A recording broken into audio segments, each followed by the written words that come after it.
Her billionaire husband brought his mistress home as his second wife. The second wife smirked and said, "If you want to stay here, I can keep her as my cleaner." But her 14-year-old son stepped forward and slapped the woman across the face in front of everyone, a powerful story of a strong mother and her fearless son. Hi, my beautiful family. Welcome back to your own family channel. May the Almighty bless your hearts with peace deeper than oceans and strength greater than mountains. May every woman walk with the power of a queen, her worth unshaken, her soul wrapped in divine light. May every man learn to cherish, protect, and honor her, for she is the heartbeat of every home and the grace of this world. I pray your health flourishes, your dreams rise higher, and your family stands unbreakable in love. May every sunrise bring hope, every sunset bring rest, and every moment remind you that God's love never fails. If your heart is true, like the video, if your love is real, write, "I am with Mr. Peter." The knife slipped, and Kelly Willis watched her own blood bloom across the cutting board like a confession. She didn't cry out, didn't move, just stared at the red spreading between carrot slices, thinking how strange it was that pain could look so beautiful, how damage could be so quiet. For a moment, time seemed to stop, the kitchen around her fading into background noise, while she focused on this one small wound that somehow represented everything breaking inside her. The kitchen felt too large suddenly. She'd designed it herself 5 years ago. Marble countertops, professional-grade appliances, an island big enough to host dinner parties they never had anymore. Benjamin had signed off on everything without looking, too busy building his empire to care about the home she was building for him. She remembered being so excited about the backsplash tile, spending weeks choosing the perfect shade of white. Now that excitement felt like it belonged to a different person entirely. Now it felt like a museum, beautiful and empty and full of things no one touched. "Mom?" Daniel stood in the kitchen doorway, backpack still slung over one shoulder. His eyes, those devastating grey eyes he'd inherited from his father, went wide when he saw the blood. He'd inherited Benjamin's features, but Kelly's heart, and right now that heart was breaking for her. "It's nothing, baby. Just clumsy." But they both knew she was never clumsy. Kelly Willis had spent her entire marriage being perfect. Perfect wife, perfect mother, perfect shadow behind a man who'd forgotten she cast one. Precision had become her survival mechanism. If she never made mistakes, maybe Benjamin would notice her again. It hadn't worked. Daniel crossed the kitchen in 3 strides, grabbing her hand and wrapping it in a dish towel. His touch was gentle but firm, and something about the role reversal, her teenage son caring for her like she was the fragile one, made her throat tighten. "When's the last time you slept?" he asked. "I sleep." "When's the last time you slept in your own bed? Not the couch, not the chair in my room when you think I don't notice you checking on me." Kelly pulled her hand away, busying herself with cleaning the blood off the cutting board. The white marble showed every stain. She'd learned to clean quickly, efficiently, erasing evidence before Benjamin came home, and commented on the mess. "Your father likes the guest room. It's closer to his office." "My father hasn't touched you in 3 months. The words hung in the air between them, sharp and true and terrible. Kelly felt her face flush with shame that her son had noticed what she'd been pretending didn't exist. "Daniel, that's inappropriate." "What's inappropriate is him coming home smelling like someone else and expecting us to pretend everything's normal." Daniel's voice cracked. That awful space between boy and man where rage couldn't quite find its footing. "What's inappropriate is you standing here, making his favorite dinner when he hasn't shown up for a family meal in weeks." Kelly wanted to defend Benjamin, wanted to explain about pressure and responsibility and how marriage was complicated. But she was so tired of being the translator for a man who'd stopped speaking her language. The words wouldn't come anymore. The excuses had finally run dry. The steak sat on the counter, perfectly marbled, expensive. She'd driven to 3 different stores to find the exact cut Benjamin preferred, had planned the meal around his schedule, his preferences, his existence. When had she stopped existing except in service to him? He's building something important, sweetheart. We have to be patient. He built something important, you, me, this family. And he's throwing it away for what? Late nights at the office? Mystery perfume? That new assistant who looks at him like he's God? You don't know what you're talking about. I know what I see. And I see you disappearing. Daniel's voice dropped to something that hurt worse than shouting. Every day you're less loud, less present, less you, and he doesn't even notice because he's too busy being more.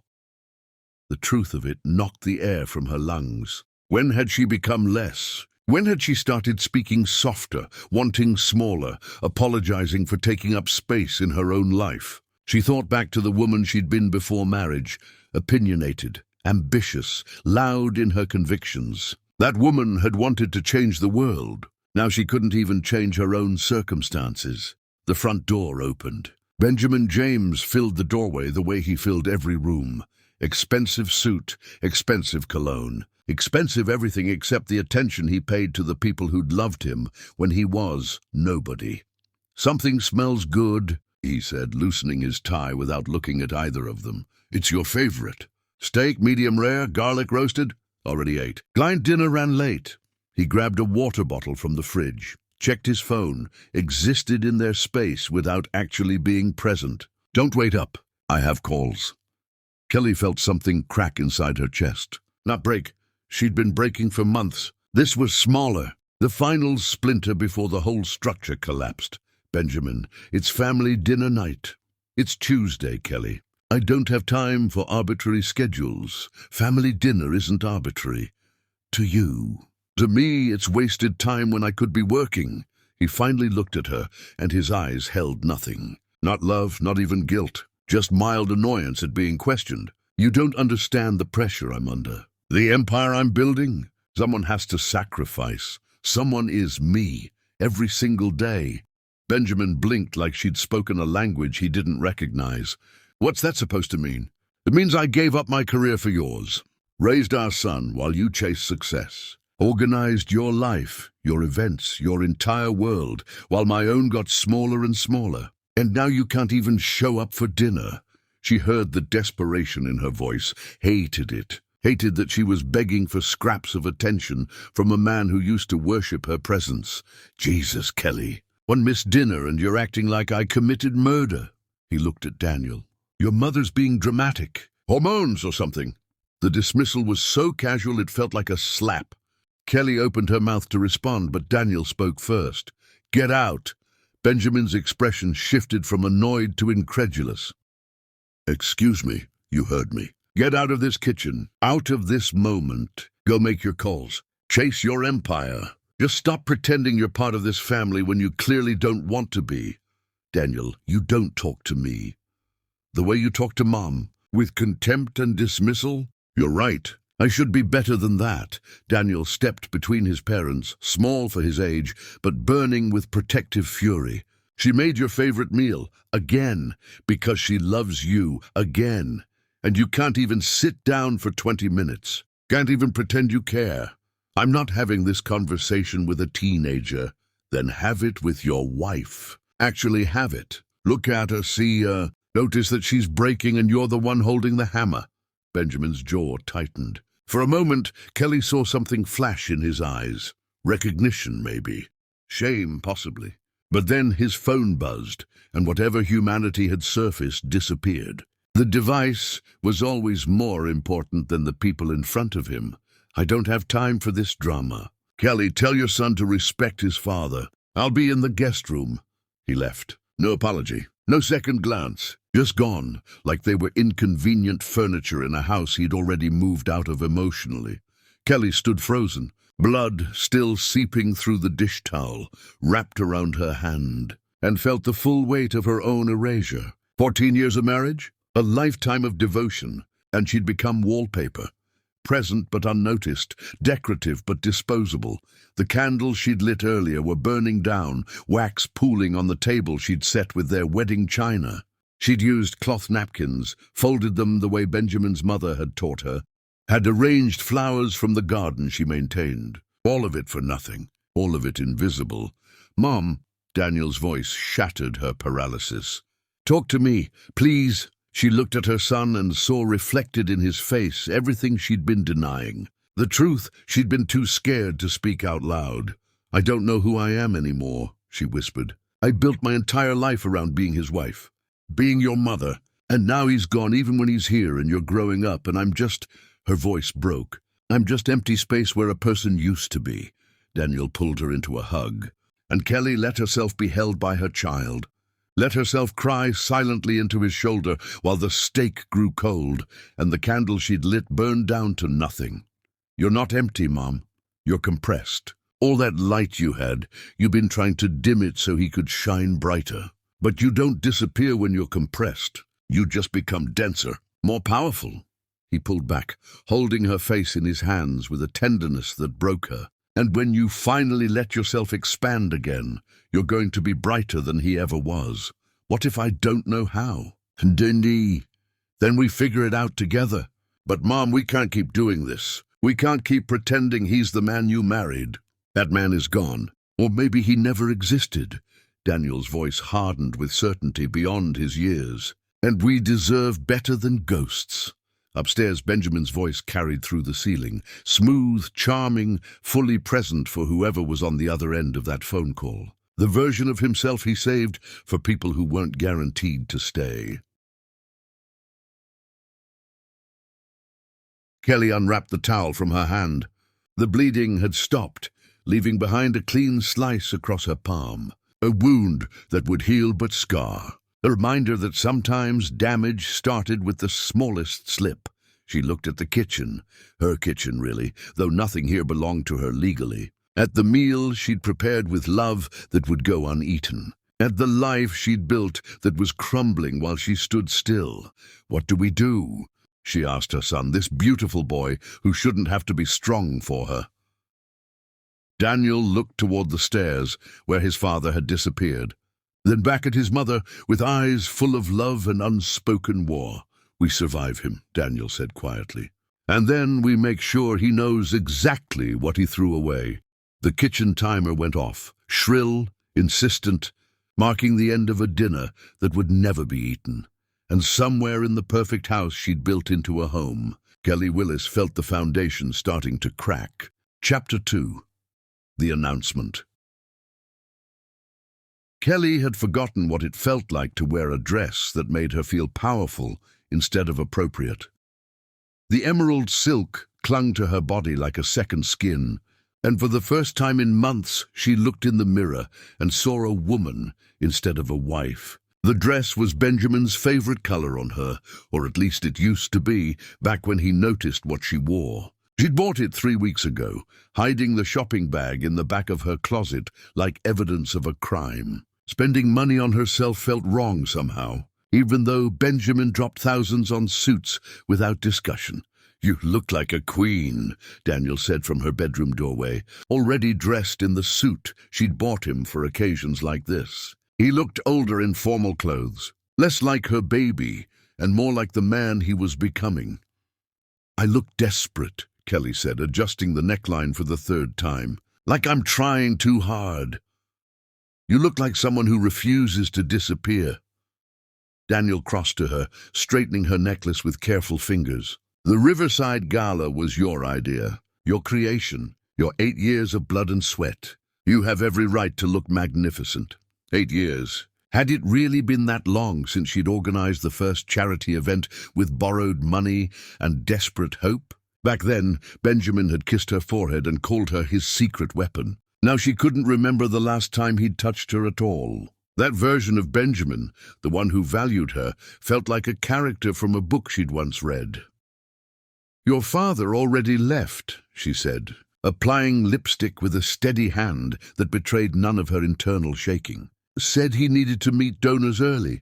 He's avoiding us. He's networking." "Mom, stop." Daniel's reflection appeared behind hers in the mirror. "Just for tonight, stop making excuses for him. Let yourself be angry, be hurt, be anything except understanding." Kelly met her son's eyes in the glass and felt something fierce move through her chest. Permission to feel? When had she needed permission? When had basic human emotion become something she required authorization for? She thought about the hours she'd spent planning this event. The phone calls, the negotiations with vendors, the spreadsheets tracking every dollar. Benjamin would make a speech tonight, take credit for the vision, and everyone would applaud him while she stood in the shadows. That's how it always worked. She built, he shone. Okay, she whispered. Tonight I'm angry. Good, channel it. Wear it like armor.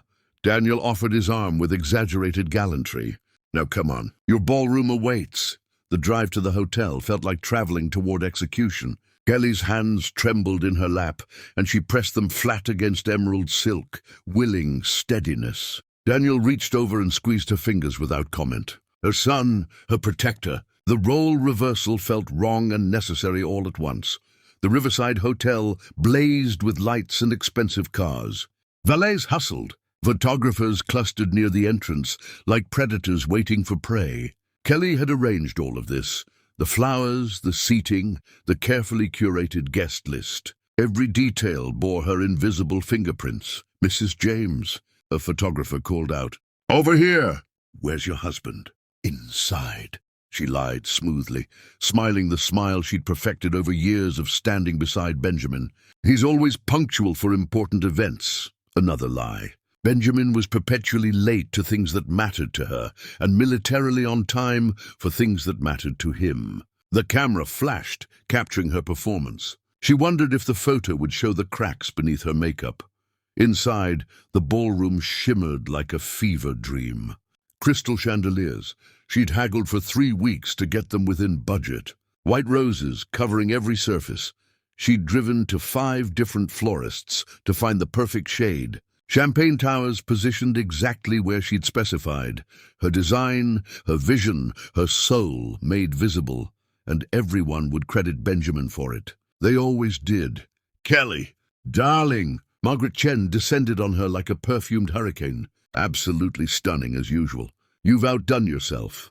Thank you, Margaret. Where's that gorgeous husband of yours? I need to discuss his portfolio with Margaret's expression shifted mid-sentence, her eyes focusing on something behind Kelly.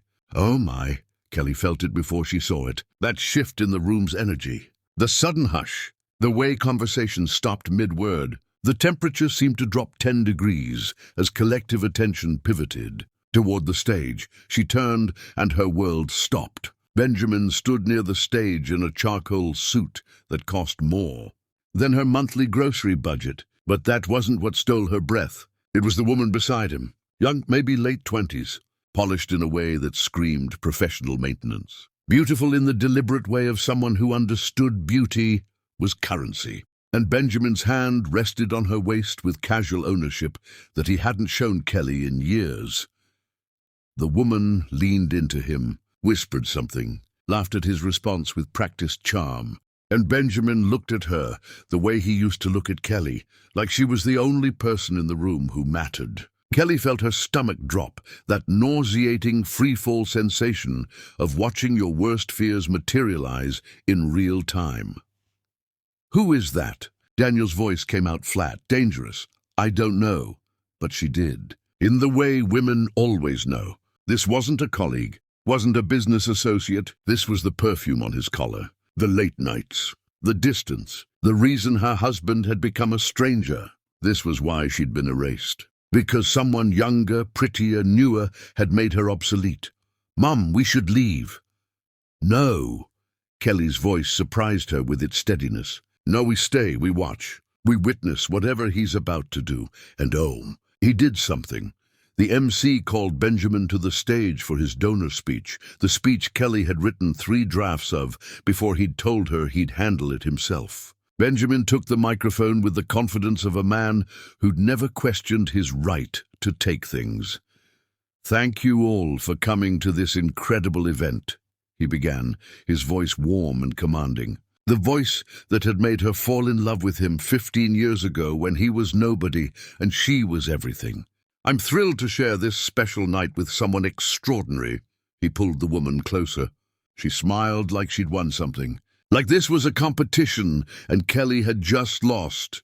Kelly felt Daniel's hand grab her arm, steadying her before she even knew she needed steadying. This is Vivian Laurent. Benjamin announced to a room full of cameras and champagne and Kelly's carefully cultivated donors. My partner. My second wife. The ballroom exploded into chaos. Gasps like gunshots, whispers sharp as knives. Someone's champagne glass shattered against marble. Kelly heard it clearly through the ringing in her ears. A woman somewhere nearby gasped, "No, he didn't." Another voice said, "Jesus Christ." The sound of her world ending had a soundtrack. Apparently, in our modern world, why limit love to outdated constructs? Benjamin continued, oblivious or indifferent to the devastation detonating in real time. I've been blessed with unprecedented success, and I want to share my life fully. With the woman who stood beside me at the beginning. He gestured vaguely in Kelly's direction without actually looking at her. And the woman who inspires my future stood beside him at the beginning, like she was the opening act, the warm-up band, the prototype discarded for the final model. 14 years reduced to the beginning, as if everything that came after was irrelevant. He kissed Vivienne. On stage, on Kelly's stage, in Kelly's ballroom, surrounded by Kelly's flowers and Kelly's aesthetic, and Kelly's 8 years of labor. Cameras flashed like lightning. People pulled out phones. This would be online before Kelly made it to her car. This humiliation would live forever in digital permanence. "Mom!" Daniel's voice cracked with barely contained fury. "We're leaving. Right now." But Kelly's legs wouldn't move. She stood frozen, while people turned to stare at her with expressions ranging from pity to schadenfreude to carefully blank faces that would fuel gossip for months. She could hear the whispers starting. "Poor thing. I'd die if my husband did that. Always knew he was a pig." Vivian looked directly at her from the stage, made eye contact across the crowd, smiled with surgical precision. This wasn't accidental humiliation. This was orchestrated. This was meant to destroy. And it was working. "Kelly!" Margaret's voice came from somewhere far away. "Honey, are you—" "I'm fine." The lie tasted like blood. "I'm perfectly fine." "The hell you are." Daniel wrapped his arm around her waist, physically supporting her weight. "Come on. Service exit now." He guided her through the crowd like a bodyguard, shielding her from cameras and questions and the wreckage of her public execution. Someone tried to speak to her, a reporter maybe. Daniel shut them down with a look that could cut glass. "Not now, not ever. Leave her alone." The service hallway smelled like industrial cleaner and abandoned dreams. Kelly's knees finally buckled, and she slid down the wall, emerald silk pooling around her like spilled paint. "He announced another wife," she heard herself say. "At my event, wearing my color choice, in front of my donors, like I was nothing. Like 14 years was nothing. He's a monster," Daniel said, crouching beside her. His young face was old with rage. "An absolute fucking monster, and I'm going to destroy him." "Language. Really? You're really going to correct my language right now?" Daniel grabbed her hands, forcing her to look at him.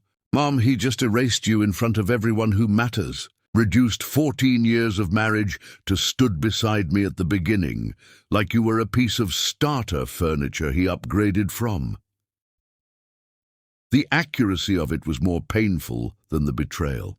Starter furniture, discarded for newer models. That's exactly what she was to him. Functional when needed, easily replaced when something shinier appeared. "I need to go back in there," Kelly said, trying to stand. Her legs felt disconnected from her body. I don't know, smile and pretend this is fine. Modern marriage, progressive thinking. You need to let yourself fall apart." Daniel's voice gentled. "Just for tonight. Just here with me. You can be strong tomorrow, but right now you're allowed to break."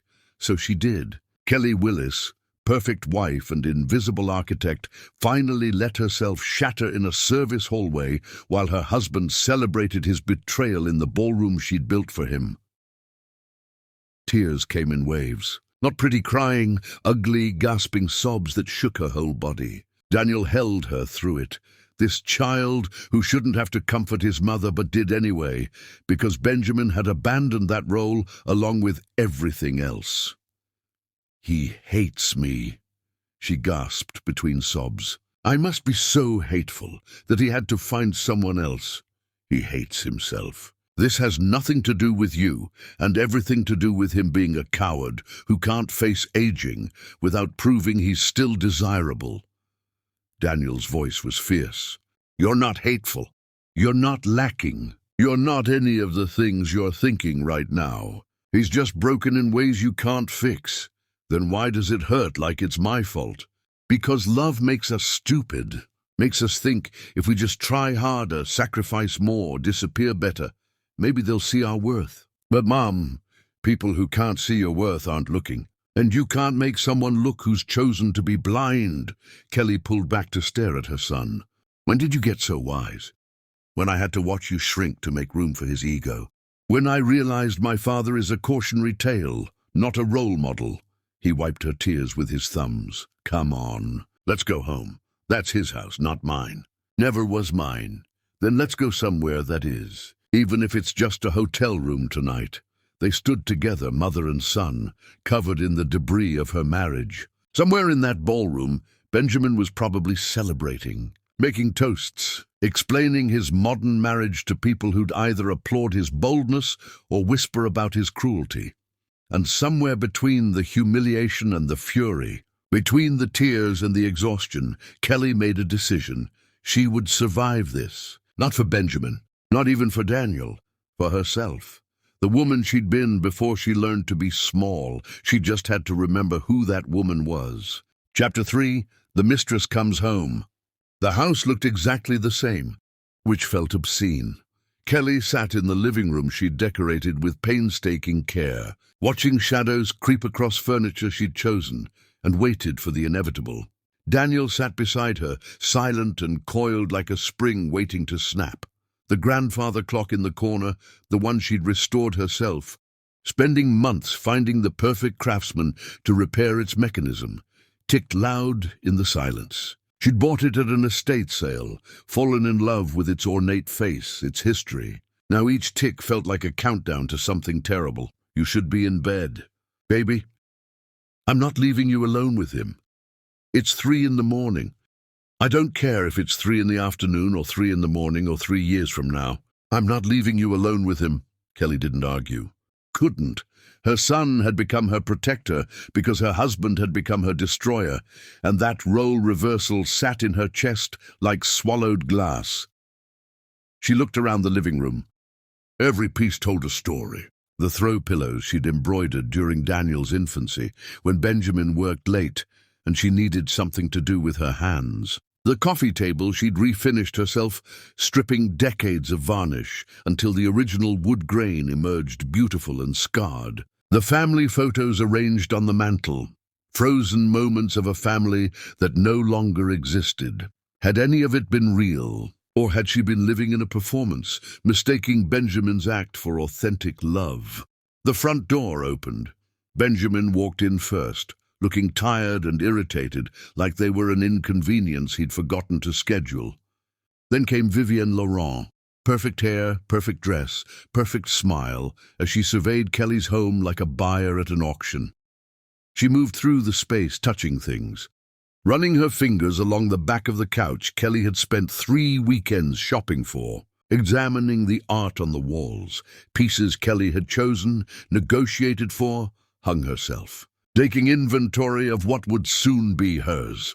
Kelly, we need to talk, Benjamin said in his negotiation voice. The one he used on difficult clients. The one that said, I'm being reasonable, why aren't you? About which part? The public humiliation? The second wife? Or the fact that you brought her into our home? It's not our home. The deed is in my name, solely. The casual cruelty of it was breathtaking. Legal ownership as weapon. He'd turned their entire marriage into property rights.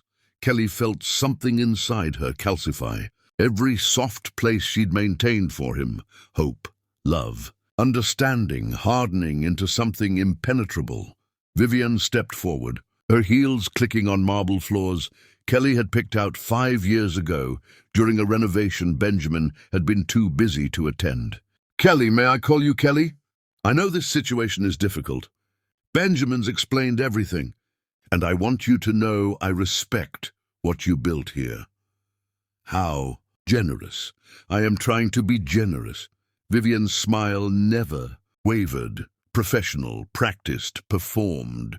You've been an excellent homemaker. This place is stunning. The organization, the aesthetic, the way everything runs smoothly. It's impressive. Thank you for the performance review of my life. That's not what I meant. Vivian's voice took on a patient tone, like speaking to a child. What I'm saying is, since I'll be managing the household now, I could use someone who knows all the systems, someone familiar with Benjamin's preferences. What are you suggesting? Well, you know everything already. Our Benjamin likes his coffee, 2 sugars, oat milk, exactly 180 degrees. Which dry cleaner handles his Italian suits versus his everyday wear? His meeting schedule, his dietary restrictions, his morning routine. Vivian examined her manicured nails. It would be practical if you stayed on in some capacity. Stayed on. As household staff. My cleaner, specifically. Maybe cook on occasion. Benjamin mentioned you make an excellent coq au vin. You could have set hours, proper pay. Much more than most ex-wives receive, actually. You'd still have access to the house you clearly love, just in a different role. The silence that followed was so absolute, Kelly could hear her own heartbeat. Could hear the grandfather clock ticking. Could hear Daniel's breathing shift from steady to dangerous. You want, Daniel said very quietly, each word precise, my mother to clean your toilets in the house she designed? Cook your meals in the kitchen she chose every detail of? Wash your sheets in the bed she shared with him for 14 years. It's a generous offer, Vivian said smoothly. Most ex-wives get nothing. This way your mother maintains some connection to the life she built. Connection? You mean servitude? You mean humiliation? You mean watching my mother scrub floors for the woman who stole her husband? No one stole anyone, Benjamin interjected. People aren't property. Your mother and I grew apart. You grew into someone else's bed, while she grew into invisibility trying to keep you happy. Daniel stood slowly, deliberately. At 14, he wasn't physically imposing, but rage made him larger. And now you want her to literally serve the woman you replaced her with, to go from wife to cleaner. That's your generous offer? Daniel, sit down, Benjamin ordered. No, I'm your father. You're a stranger who shares my DNA. Daniel's voice shook with control that was more terrifying than shouting. You brought your mistress into our home and let her offer Mom a job, scrubbing her underwear and cleaning her toilets. After everything Mom did for you? After she gave up her career, raised your son, built your entire support system while you built your empire? Your mother made her choices. Her choices. She chose to love you, to trust you, to believe you when you said you were building something together. And this is what you give her in return. A maid's uniform? It's practical, Vivian started. It's cruel, Daniel cut her off. Deliberately, calculatedly cruel. You don't need a cleaner who knows this house. You want my mother to bow to you, to serve you. To be reminded every single day that you won, that you're the upgraded model and she's been downgraded to hired help. Watch your tone. Or what? You'll kick us out? Already doing that. Disinherit me? Don't want your blood money. Hit me? Go ahead. Show Mom exactly what kind of man she wasted 14 years on. Daniel, Kelly said softly, finding her voice. It's okay. It's not okay. Nothing about this is okay. He whirled on Benjamin. You paraded her on stage like a trophy, announced her like an acquisition, reduced Mom to a footnote in your origin story. And now you want to complete the humiliation by having her clean up after your new life. The boy needs to learn respect, Vivian said coldly. Respect is earned, Daniel shot back. And you've earned nothing except contempt. How dare you? How dare you come into our home, touch our things, sit on our furniture, and offer my mother a position as your maid? Daniel's control finally cracked, voice rising. You want the woman who sacrificed everything for him to wash your dirty dishes, iron your clothes, change your sheets after you fucked in her bed. Daniel! Benjamin roared. What? Daniel roared back. Too honest, too real. You prefer the polite fiction where this is all civilized. We're offering Mom a job as the help is generous instead of sadistic. Vivian stood, her perfect composure finally cracking. You're being dramatic. I'm offering your mother employment, financial stability. Many women would be grateful. The slap echoed through the house like a gunshot. Daniel's hand had moved so fast, even he looked surprised. The crack of palm against cheek seemed to hang in the air. Vivian stumbled backward, hand flying to her face, eyes wide with shock. You little bastard. Touch my son and I'll kill you.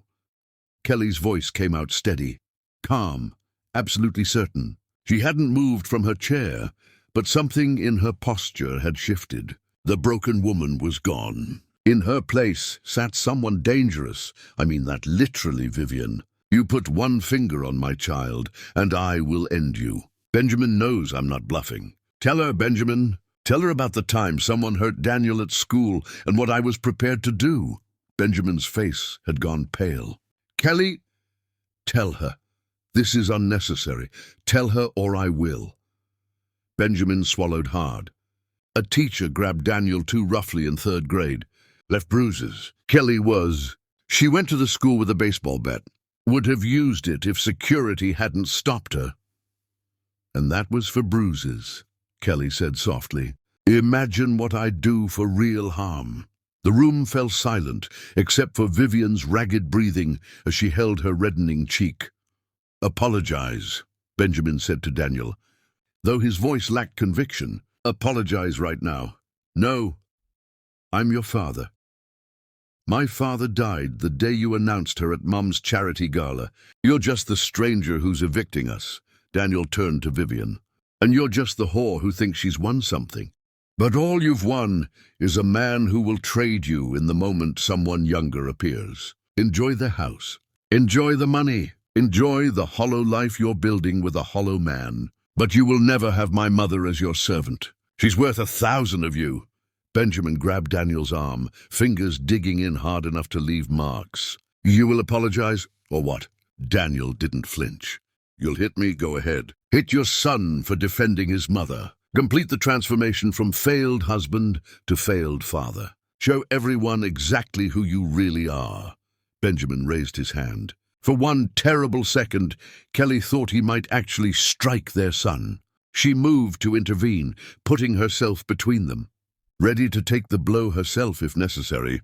But Daniel stayed perfectly still, chin raised, eyes locked on his father's, daring him, waiting, almost wanting the blow because it would prove everything he'd said. Benjamin's hand trembled in the air. Something flickered in his eyes, not conscience exactly, more like recognition that hitting his son would be the final break, the point of no return, the moment he became unredeemable, even to himself. He lowered his hand. Pack your things, he said coldly. Both of you. I want you out by morning. Benjamin, please, Kelly started, hating the pleading note in her voice even as it escaped, hating that she was still trying to negotiate with someone who'd already decided she was worthless. You heard me. My lawyers will contact you about the settlement. $50,000. Full custody of Daniel since you're so attached to playing mother. That's more than generous considering you have no legal claim to anything I've built. I built it with you. You were married to me while I built it. There's a difference. Benjamin's eyes were ice, alien. Nothing of the man she'd loved remained in that cold stare. You contributed nothing of value. You were decoration, pleasant background noise. Now you're neither pleasant nor wanted, so you're gone. 14 years. We're apparently 13 years too many. I should have left you after year 1, when I realized you'd never be more than what you were. A small-town girl playing at being sophisticated. Vivian is what I should have had from the beginning. Someone who understands ambition, success, the cost of building something extraordinary. The cost, Kelly's voice broke. The cost was me, our son, our family. You built your extraordinary life on our bones, dramatic as always. This is why successful men need second wives. The first ones always become so bitter, so small, so exhausting with their constant need for validation and attention. As my cleaner, Vivian added, her voice cold despite her swelling cheek, she would have earned more than your settlement.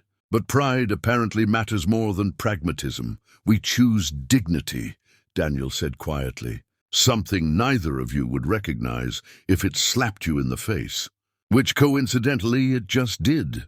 Benjamin put his arm around Vivian, the gesture possessive and final. Security will be here at dawn if you're not gone. Don't take anything that isn't specifically yours. Vivian will be doing inventory. They walked away together, disappearing up the stairs to the master bedroom. Kelly's bedroom. Kelly's sanctuary, the room where she'd slept, alone for months while Benjamin chose distance over intimacy. The grandfather clock chimed once, loud, final, the sound of a life. Ending. Kelly stood in the wreckage and looked around her living room one last time. All the things she'd chosen with such care. All the love she'd poured into making a house a home. All of it still here, but none of it hers. Mom! Daniel's voice cracked finally, the teenager breaking through the protective rage. What do we do? We pack, she said quietly. We leave with what we can carry. And we start over. That's it? We just let him win? No, baby. We let him think he won. There's a difference. She pulled him into a hug, holding tight while the house they'd called home became just a building. We survive first, then we rebuild. Then when we're strong enough, we show him what he actually lost. Upstairs, Benjamin's voice carried through the ceiling, smooth, charming, fully present for the woman who'd replaced her. He wanted you as their cleaner, Daniel said, still disbelieving. Their actual cleaner. To scrub their toilets and wash their sheets and cook their meals like you're nothing. Like you're less than nothing. To him, I am less than nothing. I'm an inconvenience he's finally disposing of. You're not nothing, Mom. You're compressed. All that light you had, you've been trying to dim it so he could shine brighter. But compression doesn't make things disappear.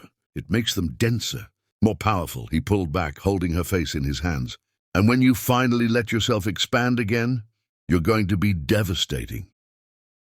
They stood together in the darkness, mother and son, covered in the debris of her marriage. And somewhere between the humiliation and the fury, between the tears and the exhaustion, Kelly made a decision. She would survive this. She would rebuild. And someday, when Benjamin had forgotten to look over his shoulder, when he felt safest and most untouchable, she would show him exactly what he'd thrown away, not through revenge, through success so complete, so undeniable, that his victory tonight would taste like ash in his mouth forever. The house would be his. The money would be his. Vivian would be his. But he would never again have what he'd destroyed, a family that loved him, a woman who'd have died for him, a son who'd once thought he was a hero. He'd won everything that didn't matter and lost everything that did. And someday, he'd understand that. Kelly began to pack. Each item she placed in boxes, feeling like shedding skin. In hours, she'd walk out of this house with nothing but what she could carry. But she'd walk out free. And freedom, she was beginning to understand, was worth more than any prison, no matter how beautiful its walls. Chapter 4. Vivian's Truth. Blood never bothered Vivian Laurent. She'd seen too much of it growing up. She stood in Benjamin's bathroom, no, her bathroom now, pressing a cold compress to her burning cheek where that brat had slapped her. The skin was already bruising purple. Evidence. She'd always been good at collecting evidence. The foster home in Louisiana had taught her that. Document everything. Trust no one. Survival wasn't about being good. It was about being smart. She was 9 when she learned that lesson. Mr. Hendricks had seemed kind at first, letting her stay up late, giving her extra dessert, calling her special. Then his hands started wandering during bedtime hugs. When she told Mrs. Hendricks, the woman had called her a liar and sent her back to the group home with a note about behavioral issues. No investigation. No consequences for him. Just another placement for the damaged girl who made trouble. By 12, she'd been through 5 homes. By 16, she'd perfected the art of reading men. What they wanted, what they'd pay for, how to protect herself while giving them just enough to feel powerful. The last foster father had been the worst. Not violent, but insidious, grooming her with gifts and attention, making her believe she wanted it until she was old enough to realize she'd been manipulated into her own abuse. When she finally told her caseworker at 17, they'd moved her again. No charges, no justice. Just another file marked troubled teen, and a world that taught her the only person who'd protect Vivienne Laurent was Vivienne Laurent. "Let me see," Benjamin said, entering without knocking. His hand reached for her face with something that might have been concern if she believed he was capable of caring about anyone except himself. She let him touch her, let him examine the damage his son had done. Let him feel guilty enough to be pliable. "I'll have my lawyers add assault charges to the custody filing," he muttered. "That kid needs discipline." "Leave it."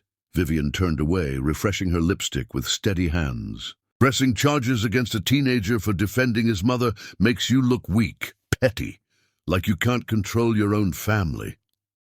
Benjamin's jaw tightened. She'd learned his weaknesses quickly: vanity, ego, the desperate need to appear powerful. He was almost too easy to manipulate, almost boring in his predictability.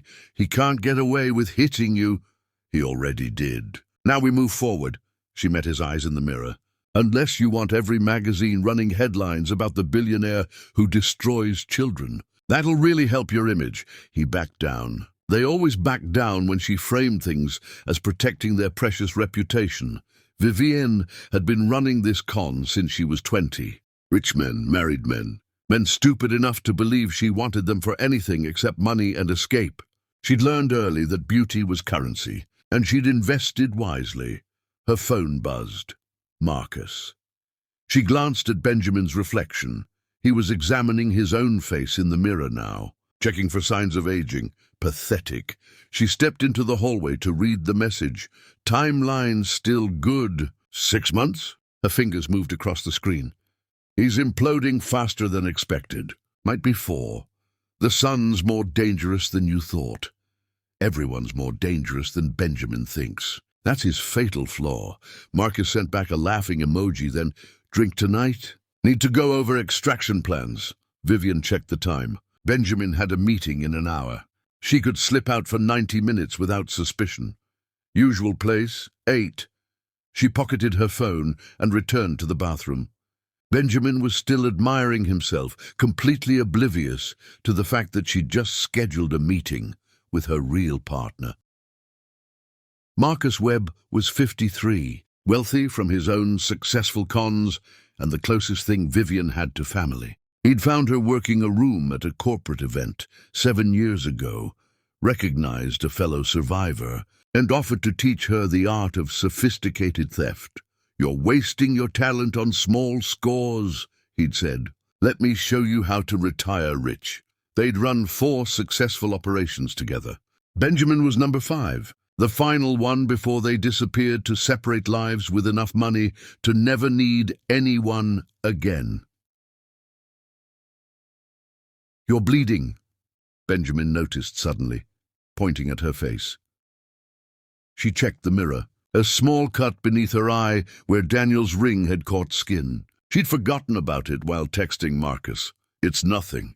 It's evidence he assaulted you. It's evidence his mother matters more to him than his own safety."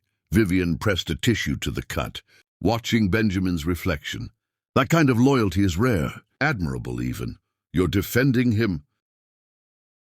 "I'm understanding him. There's a difference." She turned to face Benjamin directly. "That boy watched you humiliate his mother in public, watched you bring me into their home and demote her to servant. He reacted like any decent person would, with rage at injustice. Since when do you care about justice?" The question landed harder than he intended. Since when did she care? She didn't. She'd excised that capacity along with trust and hope and all those soft things that got you hurt. But standing there looking at Benjamin's smug face, she thought about Kelly's expression at the gala, the devastation, the public erasure, and felt something almost like shame, almost. "I don't care about justice," Vivienne said carefully, "but I understand protection. That boy is protecting his mother the only way he knows how. And if you underestimate him, he'll destroy everything you've built. Benjamin laughed, actually laughed. Kelly can barely make a decision without my approval. And Daniel's a teenager. What are they going to do? Cry about it on social media? They're going to survive. And survival makes people dangerous. She knew about survival, about what it did to you. How it stripped away softness until only sharp edges remained. How it taught you that the only person you could trust was yourself. How it made you into someone who could destroy families without losing sleep. You're overthinking this, Benjamin said, moving behind her to wrap his arms around her waist. Possessive, performative. I've got the best lawyers. The house is mine. The money's mine. She has no leverage. Vivienne looked at their reflection. Wealthy man and beautiful woman, the modern American success story, and felt nothing. No triumph, no satisfaction, just the familiar hollow where emotions used to live. She thought about telling him. About Marcus, about the offshore accounts she'd been building for 2 years, about how she'd been systematically moving his money since the beginning, building her escape while he built his fantasy. But looking at him now, arrogant and oblivious, she decided against honesty. He didn't deserve the warning. Benjamin, I need to go out tonight. Meeting an old friend. Who? You don't know her. Someone from before. Another lie. She'd become so good at lying, she barely remembered what truth felt like. He kissed her neck, mistaking her coldness for seduction. Men always did. They saw what they wanted to see. Don't be late. We have that dinner party tomorrow. Need you looking perfect. I'm always perfect, she said, and meant it. Perfect performance. Perfect lie. Perfect destruction wrapped in beauty. Later, Vivienne sat across from Marcus at a wine bar in a neighborhood Benjamin would never visit. Too common. Too real. You look troubled, Marcus said, swirling expensive red in a glass. He was handsome in an aging well way, with silver hair and eyes that had seen too much. The kid slapped me. Good for him. Marcus. What? He's protecting his mother. That's what decent people do. Marcus leaned forward. Vivienne, we've run this con 4 times. Each time you were colder, more efficient. But this time you're hesitating. What's different? Nothing's different. Liar, you're good. But I've known you 7 years. Something about this Mark is getting to you. Vivienne took a long drink. The wife, Kelly. She built his entire life and he erased her like she was nothing. And I'm helping him do it. So, we've destroyed marriages before. Those wives were complicit, living off their husband's questionable money, enjoying the benefits. Kelly was different. She actually loved him, actually sacrificed for him. And he threw her away for me, for someone who doesn't even like him. Marcus was quiet. Then, are you developing a conscience? Because that's dangerous in our line of work. I'm developing awareness. There's a difference. What are you going to do about it? Vivienne thought about Kelly's face, about Daniel's protective rage, about the family she was helping destroy. Nothing, she said finally. I'm going to finish the job, take the money and disappear, just like we planned. But I'm going to leave them something. Evidence of what I did. Make sure they know Benjamin was conned, not just unlucky. Maybe that'll help them heal, knowing he was fooled, not just foolish. Marcus smiled sadly. That's the closest thing to mercy I've ever seen from you. Don't get used to it. They finished their wine in silence. 2 damaged people who turned damage into profit, sitting in a bar planning their final score. 4 months, Marcus said. Then we're done. You disappear to your island, I disappear to mine. We never see each other again. That was always the deal. You ever wonder what we could have been if we weren't so broken? Vivienne looked at this man who taught her everything, who'd never touched her inappropriately, who'd been the closest thing to family she'd had since the foster system destroyed her capacity for trust. No, she lied. I never wonder, but she did. Late at night, when Benjamin snored beside her and she lay awake calculating transfer schedules, she wondered what it would be like to be normal, to trust someone, to build instead of destroy.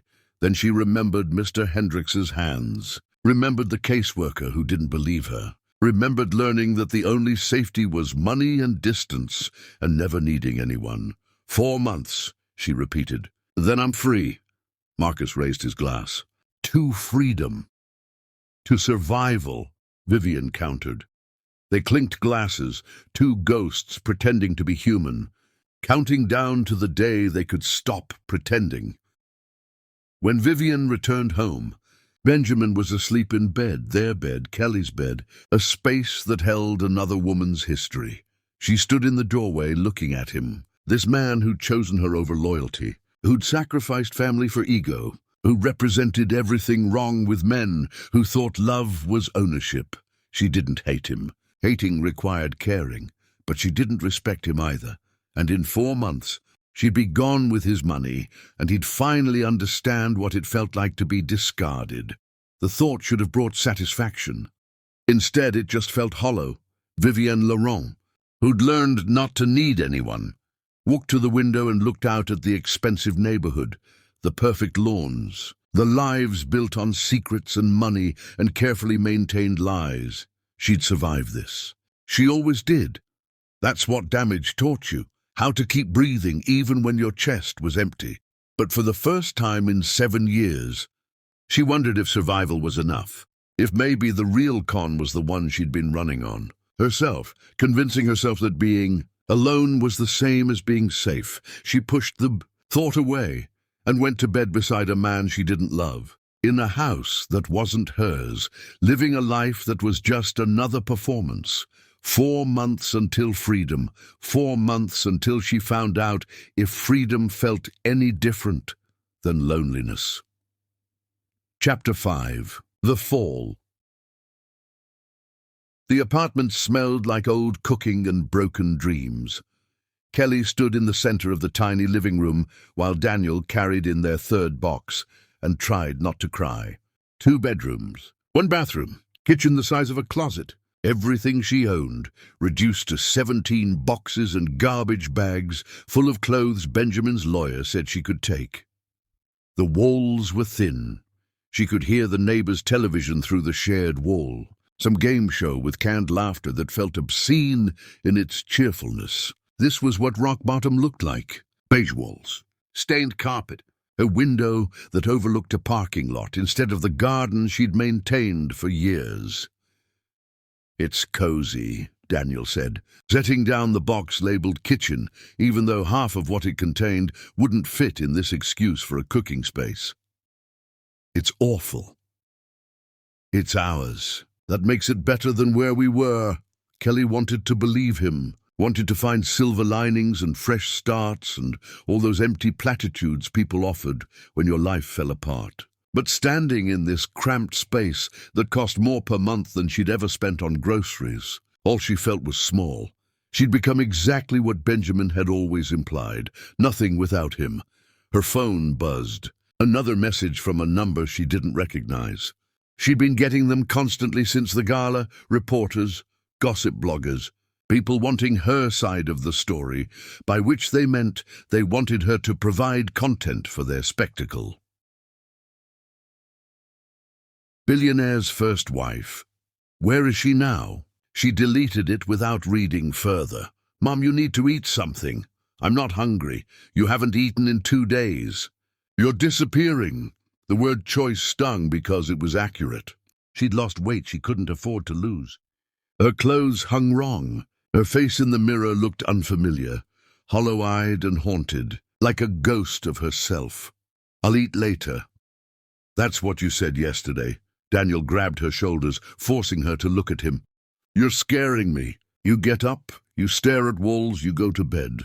You're not living. You're just existing. And I need you to fight this because I can't do it alone. I'm trying. Try harder. His voice cracked. Please, Mom, I need you to try harder. Because if you give up, then he wins everything. Not just the money or the house or the perfect life. He wins you, and I can't let that happen.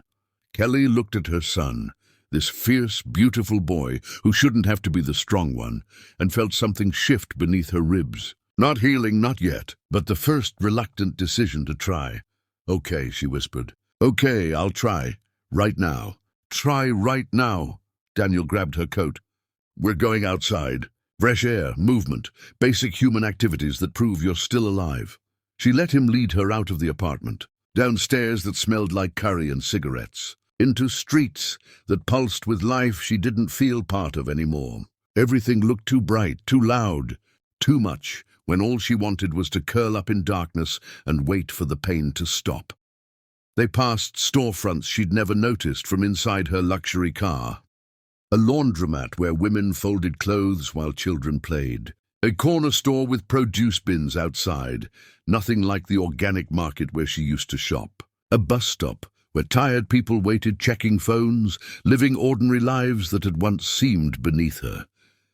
This was her world now. Not better or worse, just different. Real instead of performed. Where are we going?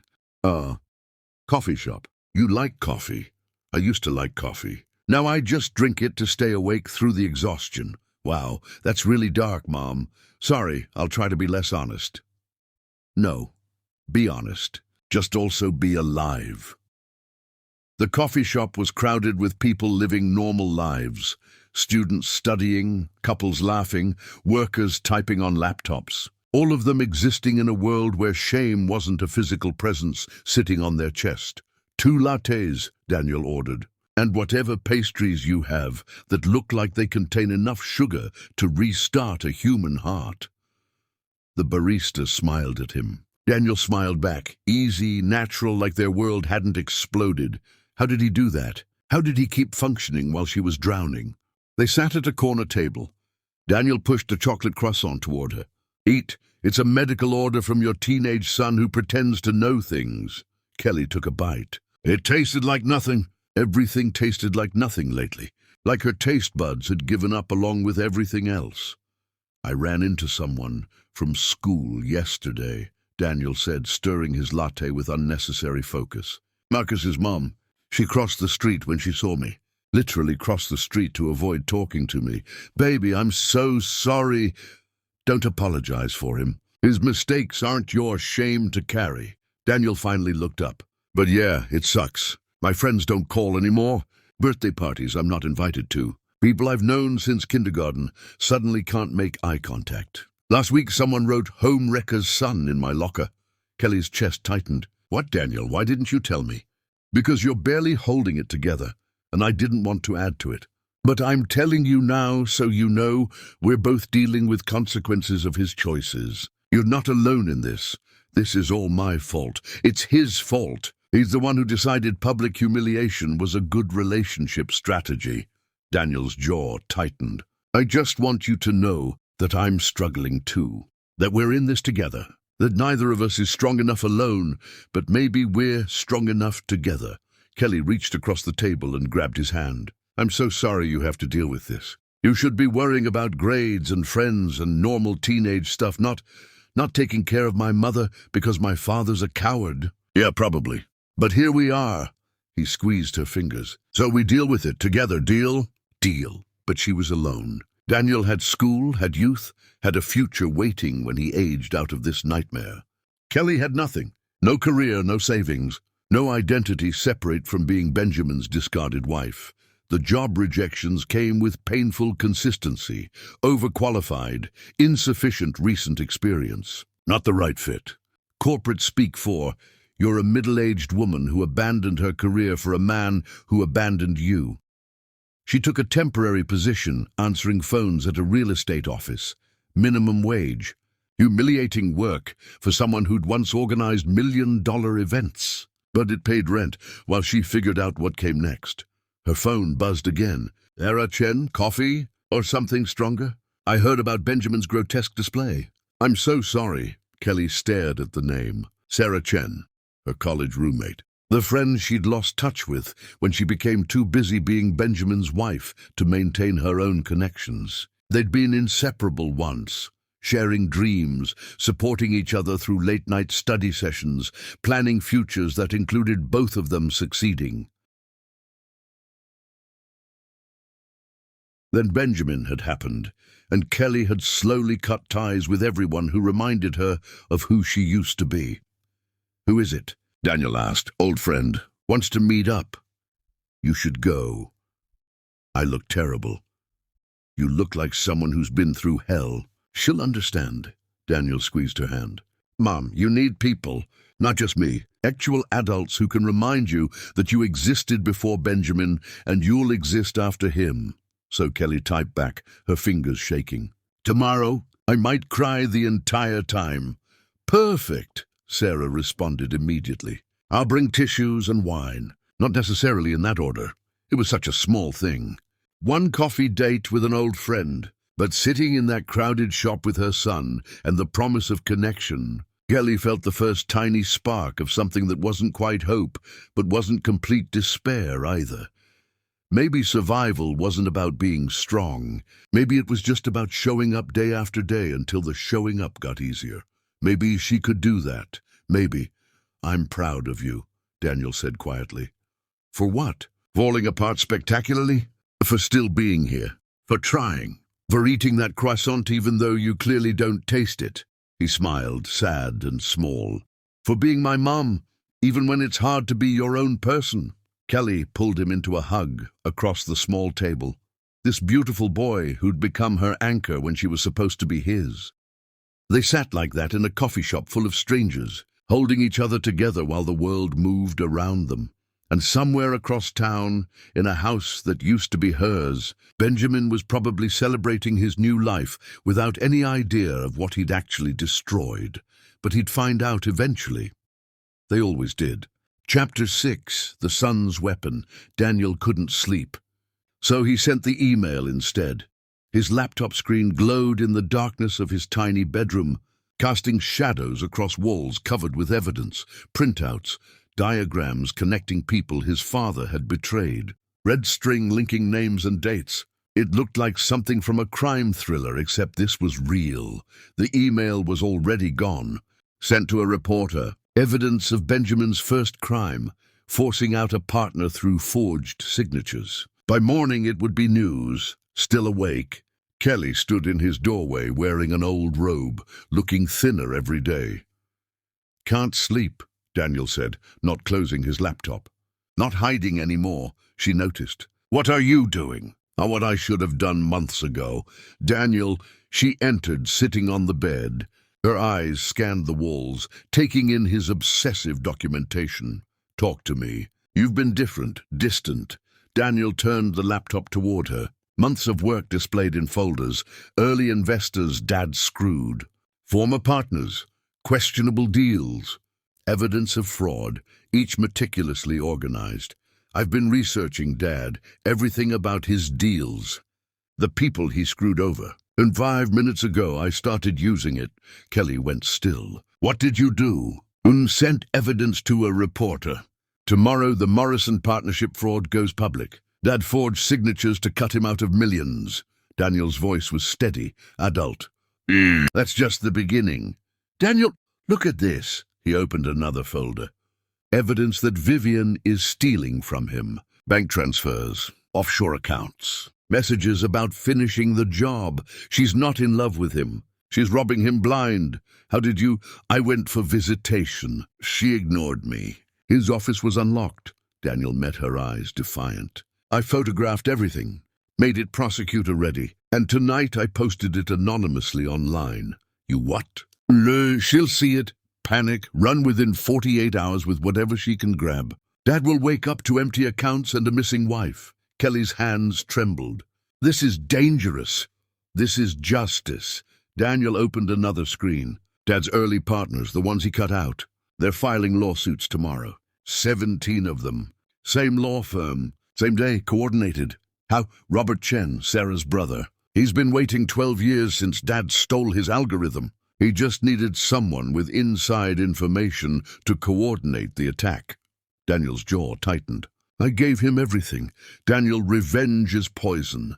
This isn't revenge. It's consequences. His voice cracked. Mom, he destroyed us publicly and you were just going to take it. Going to call this insurance and wait for some perfect moment that would never come. We could have used it strategically. When? After you've faded completely? After you've accepted some minimum wage job out of desperation? After he's moved on completely while we're still drowning? Daniel pulled up his email, responses already flooding in from journalists. It's done. The reporter has the story. Vivienne will see the fraud posts. The lawsuits file at 9 a.m. By tomorrow night, Dad loses everything. Kelly stared at the screen, at the methodical destruction her teenage son had orchestrated. I know you want me to be better than him, Daniel said quietly. But being better wasn't protecting you. Being better was letting him win. So I chose to be worse, to be exactly as ruthless as he is, except aimed at him instead of innocent people. What if he retaliates? Daniel opened one last folder. Mom's protection. Everything here proves you knew nothing, that this was all me. A teenager's rage with Wi-Fi access. If he comes after you, this protects you. He closed the laptop. I thought of everything, Mom, because someone had to. Kelly looked at her son, this beautiful boy who'd weaponized his pain into precision strikes. You did this for me? I did this for justice, for the universe to make sense. For every night you've cried yourself to sleep thinking you weren't enough when he was the one who was nothing. She pulled him close, and Daniel collapsed against her, shaking with exhaustion and adrenaline. What happens now? Now we wait. By morning, his phone will be ringing. Reporters, lawyers, Vivienne packing her bags. Daniel pulled back. I know you wanted to heal instead of hurt. But, Mom, sometimes healing requires removing the infection. And he was infecting everything. You're 14 years old. Age doesn't matter when someone's drowning. You grab whatever weapon you can find. Kelly's phone buzzed. Sarah Chen, turn on the news tomorrow morning. Your son just changed everything. Robert says the Singapore algorithm is finally coming home. Kelly looked at Daniel. The Singapore algorithm was your father's first fortune, built on Robert's stolen code. And tomorrow everyone will know. Daniel's voice was quiet. Are you angry with me? No, baby. I'm terrified of what you've become, but not angry. She held his face in her hands. You did what I couldn't. Someone had to. They sat together in darkness while across the city. Benjamin slept next to a woman already planning her escape, in a house built on crimes about to be exposed, dreaming of an empire that was already falling. Daniel had pulled the trigger. The bullets were already in flight, and for the first time since the gala, Kelly felt something other than sadness.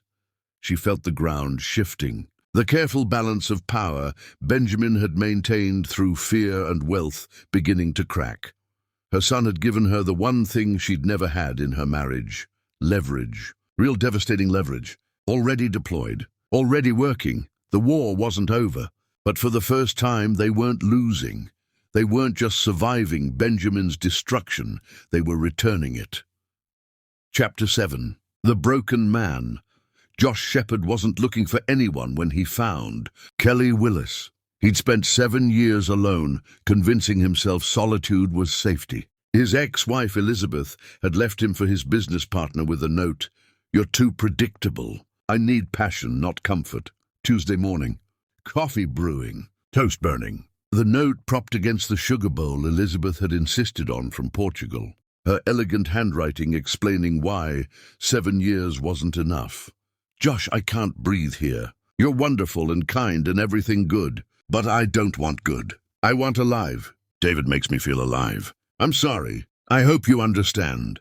He'd stood holding toast while coffee overflowed, trying to understand how being reliable became his fatal flaw. The worst part wasn't betrayal. It was the politeness. She'd apologized. Called him wonderful. Like he was a service provider leaving a good review. David had messaged separately, Dude, I'm sorry. It just happened. You're a good guy. You'll find someone who appreciates that. Josh blocked them both and spent 2 years in therapy trying to understand how good guy became code for not enough. You're equating stability with boredom, Dr. Morgan had said. Elizabeth confused intensity with passion. That's her damage, not yours. Then why does it feel like mine? Because you're taking responsibility for her inability to appreciate what she had. The community art class was Dr. Morgan's idea. Create something. Stop protecting yourself from pain and start processing it. That's beautiful, he heard himself say to the woman painting beside him. She turned, devastation wearing human skin, haunted eyes, thin frame, shaking hands. "It's a mess," she said. "The best art usually is." "I'm Josh Shepard, Kelly Willis." The name triggered recognition, Benjamin James's ex-wife. The woman publicly humiliated at the charity gala. Most people would have walked away. Josh had learned not to involve himself in chaos, but something in her eyes called to him. Recognition of a fellow survivor. "First time here?" he asked. "First time doing anything except surviving." She looked at her painting, dark blues and grays like drowning. "I'm not very good. You're honest. That's better than good." They painted in comfortable silence. Josh worked clay into a running figure, unclear if fleeing or chasing. Kelly added hesitant colors that grew bolder. "Why sculpture?" she asked. "Because you can destroy it and start over without anyone knowing you failed." He looked at her painting. "Why the darkness?" "Because pretending to be okay is exhausting." Josh understood. When class ended, he found himself saying, "Same time next week?" She hesitated. "Maybe." "That's not a no." "No, it's not." That night, Josh called Dr. Morgan. "Emergency," she answered. "Not emergency. I met someone today." "That's wonderful." "It's terrifying." "She's recently divorced, publicly humiliated, clearly processing trauma. And I'm interested, and that scares you because I'm doing it again, finding someone wounded and thinking maybe if I'm steady enough, they'll see my value instead of finding it boring." "You're afraid you're projecting. Making her into the woman who'll finally validate that reliable is enough." "Yes. That's healthy awareness. Are you interested in her or in proving Elizabeth wrong through her?" Josh thought about Kelly saying pretending was exhausting, about her adding color like relearning bravery. Maybe both. Is that terrible? It's human. Just be honest. Don't build a relationship on your last relationship's failure. After hanging up, Josh researched Kelly Willis obsessively. The articles were brutal. Billionaire's wife, replaced by younger model. The woman who wasn't enough. He found Benjamin's interview. Traditional marriage is built on scarcity thinking. "My first wife and I had a good run, but people evolve. Vivienne represents my future. Ambitious, passionate, alive. Kelly will always have my respect for the early years, but respect isn't partnership." Josh threw his phone across the room. That smug justification, that casual dismissal. He understood why Kelly looked haunted. He picked up his cracked phone and made a decision. He wouldn't be Benjamin. He'd be genuinely steady or stay away. But looking at her painting in memory, that beautiful, honest darkness, staying away wasn't an option. He was already falling, slowly, carefully, against every self-protective instinct. The next week, Kelly looked marginally better. Still haunted, but present. "You came back," Josh said. "Nothing better to do than paint feelings in a church basement." They fell into rhythm. Josh learned she had a son, spent 14 years building someone else's life, didn't know who she was anymore. "I was someone before him," she said, cleaning brushes. "Had dreams and opinions. Then I spent so long being his wife that I forgot how to be Kelly. So become someone new. Not who you were, but who you want to be now. What if I don't know?" Then experiment. Figure it out through living instead of planning. Kelly looked at him with something like hope. "Is that what you did? After divorce?" Josh paused. He hadn't told her about Elizabeth, but she'd clearly looked him up. "I tried. Mostly I shut down and pretended being alone was choice instead of defense." "Your advice sounds good. And though advice is always easier than application." They smiled, two damaged people finding humor in shared brokenness. Over weeks, Josh fell deeper. Kelly was brilliant, funny, brutally honest about damage. She didn't perform or pretend, but familiar fear crept in. What if she was using him as safe harbor until healed enough for excitement? What if he was the rebound, discarded when someone interesting appeared? "You're overthinking," his brother Marcus said over beers. "Not every woman is Elizabeth. Intellectually, yes. Emotionally, I'm waiting for Kelly to realize I'm boring and leave." "Maybe you're boring yourself?" So afraid of being discarded you're not actually present? That's annoyingly insightful. Look, you like her. She clearly likes you. Stop waiting for it to fall apart. The night he almost walked away came 6 weeks later. They'd gone to dinner after class. Real dinner. Kelly laughed at his stories, touched his hand with casual affection. Then her phone rang. Benjamin. She excused herself. Josh watched through the window as her expression shifted from annoyance to something softer. She returned, looking troubled. Everything okay? He wants to talk. Says he made a mistake. Wants reconciliation. Josh's stomach dropped. Here it was, steady Josh losing to complicated Benjamin. What did you say? I said I'd think about it. You should do what feels right, Josh heard himself say, chest caving. Kelly looked at him strangely. That's it? No opinion? It's not my place. We're just friends who paint. Your marriage is your business. Wow, okay. Her expression shuttered. Good to know where we stand. They finished in awkward silence. Josh drove her home, hating himself for passivity, but not knowing how to fight without desperation. That night, he called Dr. Morgan. I almost lost her, maybe did, and I just let it happen. What did you want to do? Tell her she's crazy to consider going back. Tell her I'm falling in love, that I know I'm boring, but I'm reliable. Why didn't you? Elizabeth said I was clingy. Suffocating, so I've spent 7 years being so independent I'm basically absent.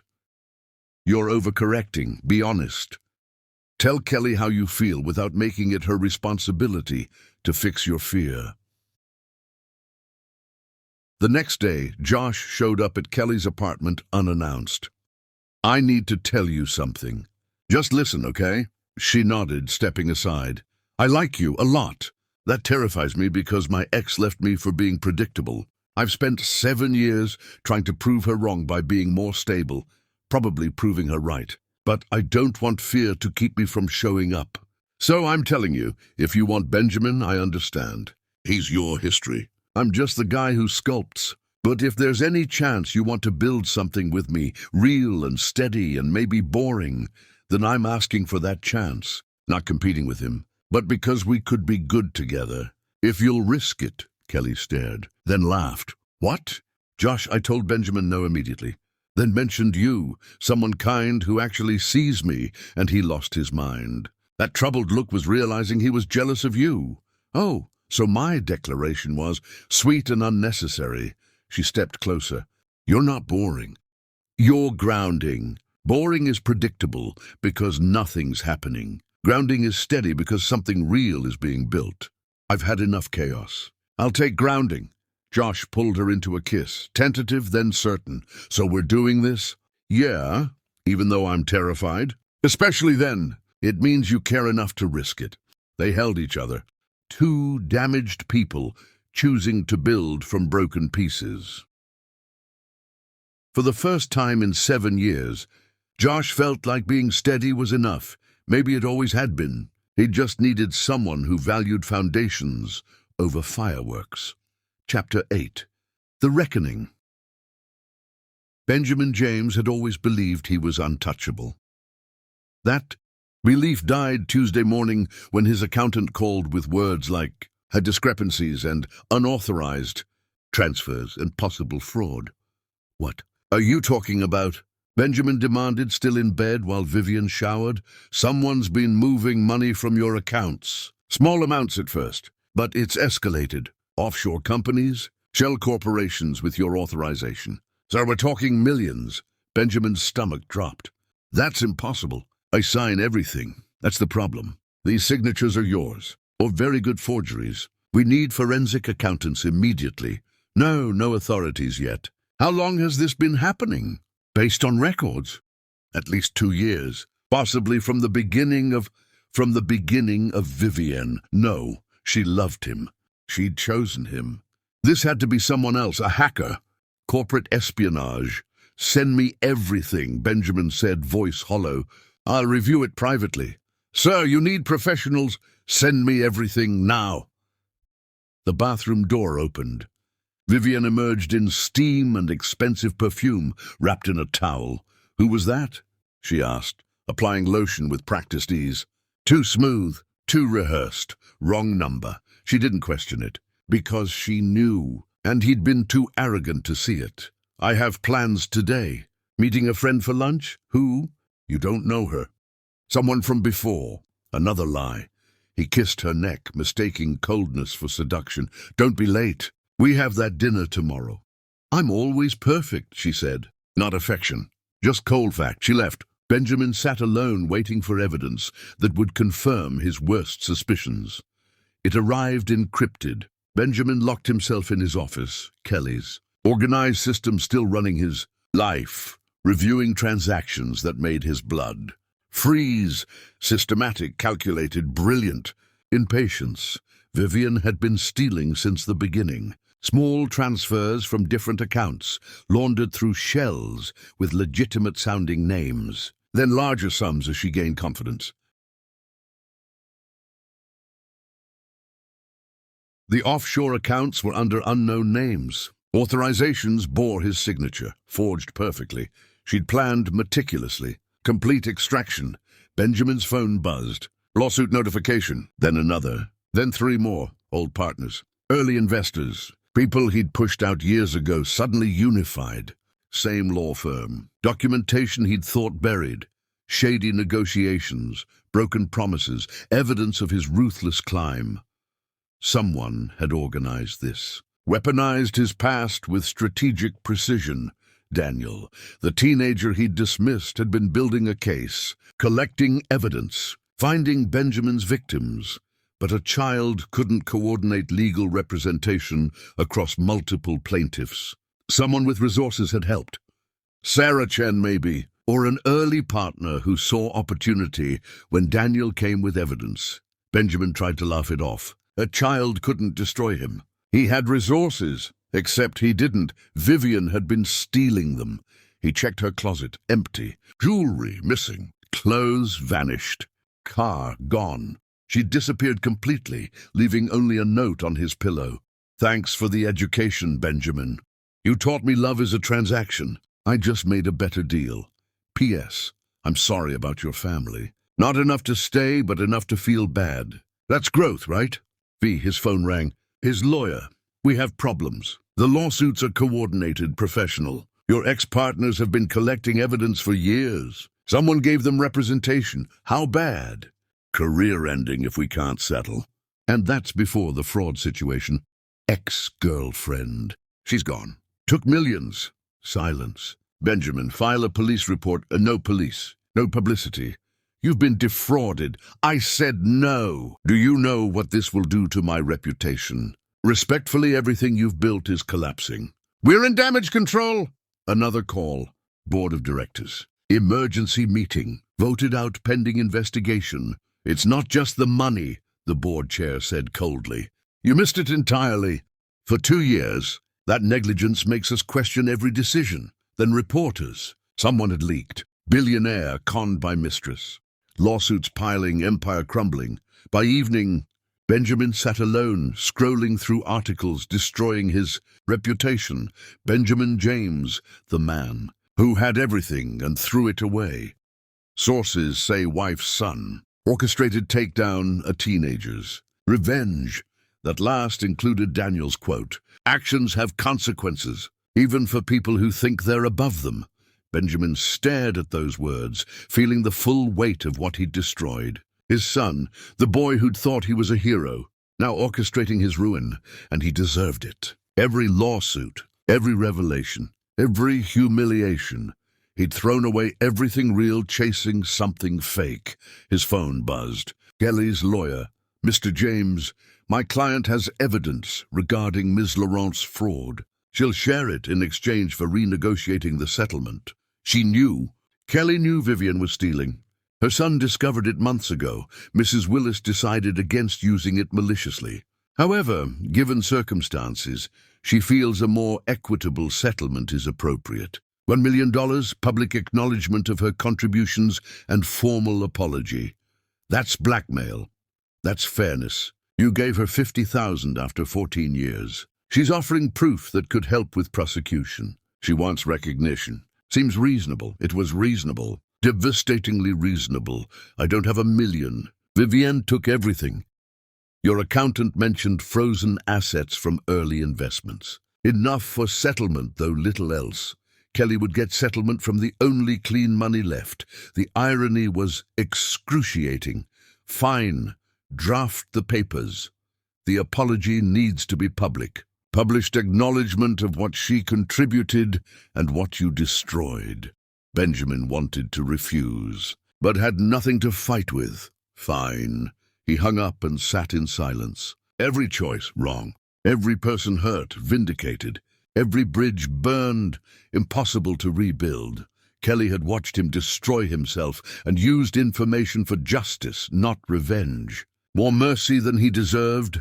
That mercy cut deeper than vindictiveness. Benjamin looked around the empty house. No Vivienne, no Kelly, no Daniel. Just him and consequences. His phone buzzed. Unknown number. You chose illusion over reality. Hope it was worth it. Vivienne's last words. Coldly accurate.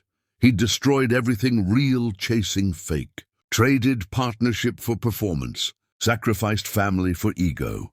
Now he sat alone, learning what loss felt like. Benjamin James, who'd believed he was untouchable, finally understood what it meant to fall. And it felt like dying while breathing. Chapter 9. The Choice. Kelly stood in Josh's studio, watching him shape clay into something like hope. You're quiet today, he said without looking up, thinking about whether I'm ready for us, for anything beyond surviving. Josh's hands stilled. He set down tools, wiped clay on jeans, turned to face her. What brought this on? Kelly pulled out an envelope. Benjamin's apology. Published this morning. $1 million in settlement. Public acknowledgement. That's good, right?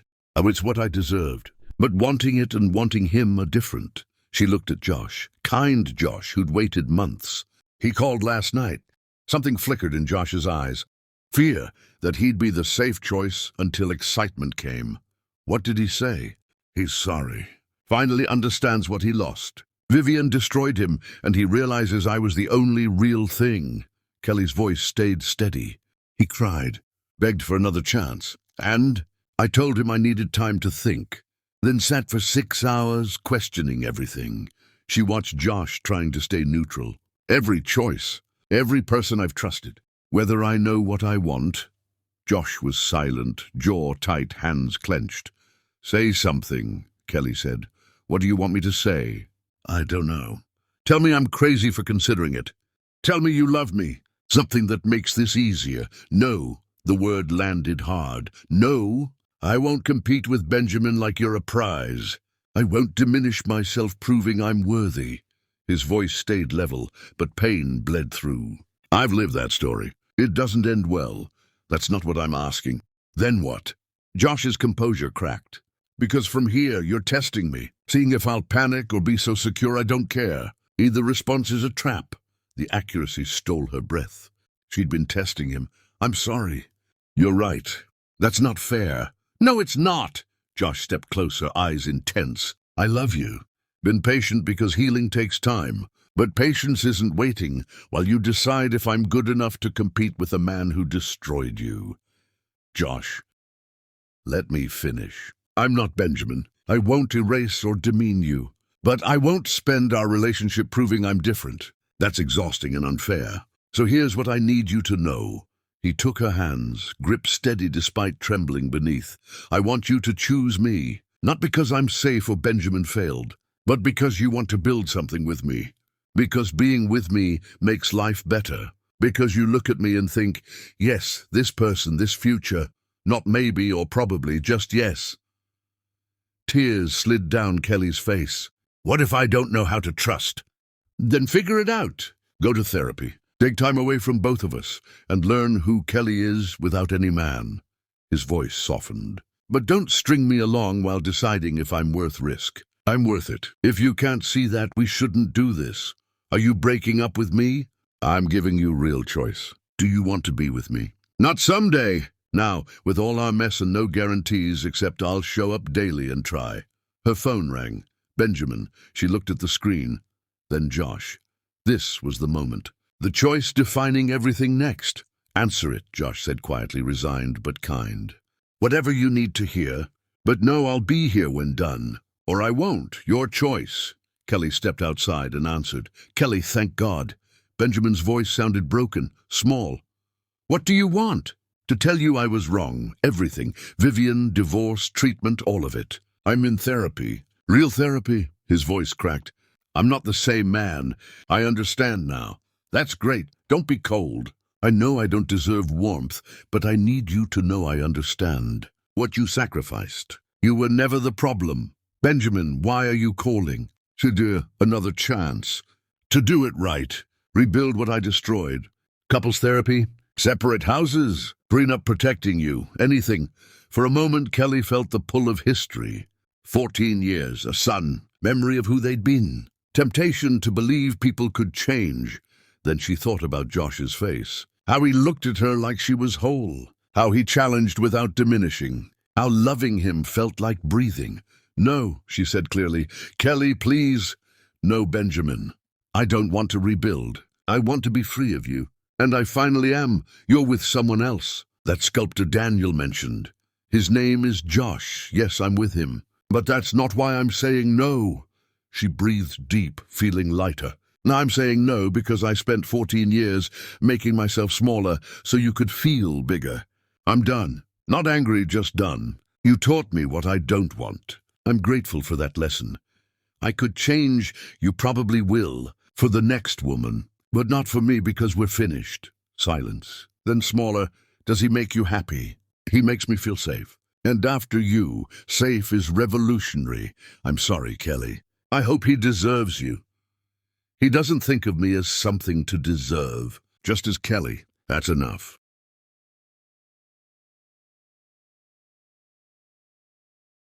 She hung up and stood feeling 14 years lift off her shoulders. When she walked back inside, Josh was cleaning his workspace, preparing to leave. Protecting himself. I don't want Benjamin, she said from the doorway. Josh turned slowly, hope and fear warring. I don't want history or familiarity or chances to prove he was wrong. I want you, because you're good. Because being with you doesn't require me to be less. Because boring Tuesday nights with you sound better than exciting anything with anyone. Kelly, I'm sorry I tested you. But I'm choosing you. Right now, mess and all. Not because Benjamin failed, but because you succeeded. I'm choosing you today, tomorrow, as long as you'll have me. Josh pulled her close, holding tight. You're absolutely sure? No, I'm terrified. But choosing you anyway, because some things are worth being scared for. That's the most romantic thing anyone's ever said to me. Really? That's the bar. My ex left me a note. So yes, in-person declaration of scared commitment is extremely romantic. They laughed together, forehead to forehead, covered in clay and hope. I'm still healing, Kelly said quietly. Still figuring out who I am. I'm counting on it. Perfect people are boring. I might have panic attacks about trust. I might have insecurity spirals about being enough. We'll figure it out. I come with a teenage son who will interrogate you. Already passed that test. He threatened to destroy me, then decided I was acceptable. Plus he called me boring, which he assured me is a compliment. Kelly pulled back. How did I get so lucky? You didn't. You survived hell and chose to build something after. That's not luck, that's bravery. Later, Kelly came home to find Daniel and Maya cooking dinner. How'd it go? Daniel asked without looking up. I chose Josh. Good choice. Boring in the best way. Maya elbowed him. That's not a compliment. It is in our family. Boring means stable. Safe is good. He turned to face his mother. I'm proud of you. For choosing happiness over history. Kelly hugged her son. When did you become wise? When I had to watch you rebuild from nothing. You taught me surviving isn't enough. You have to choose to thrive, Dad called. Before Josh, Daniel's expression hardened. And? I told him no, clearly, finally, it's over. How do you feel? Free, sad, relieved, all at once. Kelly sat at the small table. He asked if Josh makes me happy. I told him Josh makes me feel safe, and after everything, safe is revolutionary. That's perfect, Maya said. Safety is underrated. Everyone wants passion. But boring Tuesday nights when nothing dramatic happens and you're just existing peacefully, that lasts. Exactly. Daniel pointed enthusiastically. This is why I love you. You understand boring. You two are weird, Kelly said, smiling. They laughed while Maya cooked, and Kelly felt something settle. Peace, not happiness, too fragile. Just quiet peace. Her phone buzzed. Josh. Thank you for choosing me. I'll spend every day proving it was right. She typed back, you don't have to prove anything. Just show up. That's always been enough. I love you, Kelly Willis. I love you too, Josh Shepard. Simple words. But sitting in her tiny apartment with her son, texting the man she'd chosen, Kelly felt richer than ever in Benjamin's mansion. Because this was hers. Built from her choices. Filled with people who chose her back. No performance. Just honest, messy, beautiful life. 2 weeks later, Josh asked her to marry him. They were in his studio, covered in clay, working on projects. Nothing romantic. Fluorescent lights, wet earth smell, classic rock playing. Kelly? Yeah? Will you marry me? She looked up, hands covered in clay. He wasn't on one knee, no ring. Just sitting there looking at her with steady certainty. Are you serious? Completely. I know it's fast. You're still healing. But I want to build a life with you, now, with all our mess. He smiled. Long engagement. Take our time. But I want you to know I'm certain. About you, us. Boring Tuesday nights until we're old. Kelly set down her tools, heart racing. I'm still figuring out who I am. I'll help. I might panic and push away. I'll pull you back gently. I come with complicated. Family and an ex who'll make things difficult. I come with my own mess. We'll be messy together. She looked at this man, steady Josh who'd waited, who'd challenged her to choose instead of settling. Yes, she said. Yes, I'll marry you. Long engagement. Small wedding. But yes. Josh pulled her into a kiss, tasting of clay and certainty, and boring Tuesday nights forever. No ring yet, he said, when they broke apart. Want to pick it together? Actually, I don't want a ring. I want something else. What? A sculpture. Made by both of us, representing building together. Not ownership, but collaboration. Josh's eyes filled with tears. That's perfect. They spent the evening working on their engagement sculpture, both sets of hands shaping clay into something neither could have created alone. And when Daniel came by later and saw it, he smiled. Boring, he said approvingly. In the best possible way. Chapter 10. The Empire of Ash, 5 years later. The auction notice arrived on a Tuesday morning. Kelly Willis Shepard stared at the legal document while Josh made breakfast in their kitchen. Not grand, not marble, just warm and real and theirs. The letterhead was from the bank. The property listed was the house she'd once called home, Benjamin James Estate, foreclosure auction. Minimum bid, $450,000. Significant repairs needed. Josh read over her shoulder. You okay? I don't know. She set down the paper, hands steady. I built that house. Every room, every detail. And now it's being sold for parts.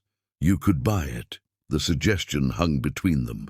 With her consulting firm thriving and the settlement invested wisely, she could afford it. She could reclaim what had been taken. Why would I want it? Closure, maybe. Or justice. Owning the thing that was supposed to be yours. Kelly thought about it. Really thought about it, then picked up her phone. Daniel, can you meet me somewhere today? There's something we need to do. They stood outside the house that had once been everything. The lawn Kelly had maintained was overgrown, paint peeling from shutters she'd chosen. The garden she'd cultivated had returned to wilderness. Benjamin had let it rot after losing everything, couldn't afford maintenance, couldn't bear to sell until the bank forced his hand. It looks haunted, Daniel said quietly. 21 now, about to graduate with honors, engaged to Maya. He'd become everything Benjamin had never been, present, honest, kind. It is haunted, Kelly replied, by who we used to be. The realtor, young, eager, unaware of the history, unlocked the door. "Take your time. The seller is motivated." The seller, not Benjamin, just the seller, reduced to a transaction. Inside, the house felt like a museum of their former life. Furniture covered in sheets, dust dancing in light through windows Kelly had spent hours choosing. The grandfather clock she'd restored sat silent in the corner, its mechanism finally broken. They walked through rooms that held memories like ghosts. The kitchen where Kelly had bled making his favorite dinner. The dining room where she'd set tables for meals he never attended. The living room where Vivian had offered her a position as her own replacement. "Mom, look." Daniel stood in what had been his room. The walls still bore faint marks from the revenge diagrams he'd created. Ghost traces of red string and fury and a boy trying to protect his mother. "I was so angry," he said. "I wanted to destroy him. You did, in a way.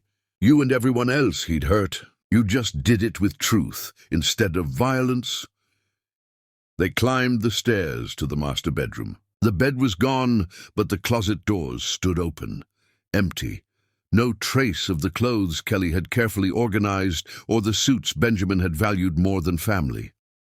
On the floor, partially hidden by dust, lay a photograph, their family portrait from 10 years ago, before Vivian, before the fall. Before Benjamin decided success meant erasure, Kelly picked it up. They looked happy, were they?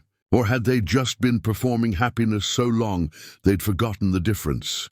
"There's someone here," the realtor called from downstairs. Kelly and Daniel descended to find Benjamin in the foyer. He looked older, smaller, wearing a suit that had seen better days. His hair was grey now, no money for the treatments that had kept him looking young. His hands shook slightly as he saw them. Kelly, Daniel, Benjamin. They stood in the foyer of the house that had witnessed their destruction, and the silence held everything. 14 years of marriage, public humiliation, private devastation, the slow work of rebuilding. "You're here to buy it," Benjamin said. "Not a question. I'm here to see it," Kelly corrected. "To remember why I don't need it. I destroyed everything." His voice was hollow. "This house, our family, my entire life. For nothing. Not nothing," Daniel said, his voice steady. "Adult. For Vivian, for ego, for the illusion that you could trade up from people like they were assets." Benjamin flinched. "I've been in therapy." "Good for you," Daniel cut him off. "Really, I hope it helps. But your healing isn't our responsibility. We've done our own work. Without you." "I know. Benjamin's voice cracked. "I wanted to apologize. Really apologize. Not for the settlement or because lawyers made me, but because I finally understand what I threw away." He looked around the empty house, this monument to his choices. "I had everything. A wife who loved me, a son who admired me, a home that was actually home. And I burned it all down because I was afraid of getting old, afraid of being ordinary, afraid that being loved wasn't enough if I wasn't also envied." "And now?" Kelly asked. "Now I live in a studio apartment. We're consulting because no one will hire me full-time. Eat dinners alone. Count pills for anxiety. Have nightmares about Vivian laughing as she destroyed me." He met her eyes. "I got exactly what I deserved. A life as empty as I made yours." "My life isn't empty," Kelly said quietly. "It never was. You just convinced me it was because full lives threatened you. Happy wives don't need rescuing. Confident women don't need managing. So you made me small and called it love." "I know." "No, you don't. You know you were wrong. That's not the same as knowing what you did." Kelly's voice stayed level, but Daniel heard the steel underneath. "You didn't just leave me, Benjamin. You tried to erase me, publicly, deliberately. You wanted me to disappear so completely that you brought another woman into our bed and offered me a job as her assistant. In my own home. I was cruel. You were something worse. You were indifferent. Cruelty requires caring enough to want to hurt someone. You just didn't see me as human enough to consider my pain." Benjamin looked at his son. "Daniel, I know you'll never forgive me. I forgave you years ago," Daniel interrupted. "Not for you, for me. Because carrying that anger was killing me slowly, and you'd already taken enough. He paused. But forgiveness isn't reconciliation. I forgave the man you were. That doesn't mean I want the man you are in my life. I'm your father. No, Josh is my father. He showed up. He taught me to drive, attended my games, listened to my girlfriend's terrible poetry without laughing, helped me with applications, celebrated my acceptance letters. Daniel's voice was calm, matter of fact. You're just biology, Benjamin. Josh is my dad. The words landed like physical blows. Benjamin's face crumpled. I'm selling the house to pay debts, he said finally, voice barely audible. Vivian left me with nothing. The lawsuits took the rest. This is all I have left, and the bank owns most of it. I know, Kelly said. You could buy it. It should have been yours anyway. No, it was never mine. It was a stage where I performed your life. I don't want stages anymore. She looked around the empty rooms one last time. I want real floors that creak, real walls that need repainting, real life that isn't perfect but is actually mine. She turned to leave, then stopped. Benjamin, that photo you're holding, keep it. Remember what you had. Maybe it'll help you build something better next time. With someone new, someone who never knew who you used to be. There won't be anyone new. I'm 54, broken. Who would want that? Someone who sees you're human, who values growth over image, who wants a partner, not a performance. Kelly's voice softened slightly. You're capable of being better. You just have to decide if better is enough when you can't be best. She walked out. Daniel beside her, leaving Benjamin alone in the empty house. Outside, the sun was setting, casting everything in gold light that made even decay look beautiful. You okay? Daniel asked. Yeah, I thought seeing him would hurt, but it just felt finished, like closing a book I'd already read. You could have destroyed him in there, really twisted the knife. What would be the point? He's already destroyed. Anything I added would just be cruelty for cruelty's sake. She looked back at the house one more time.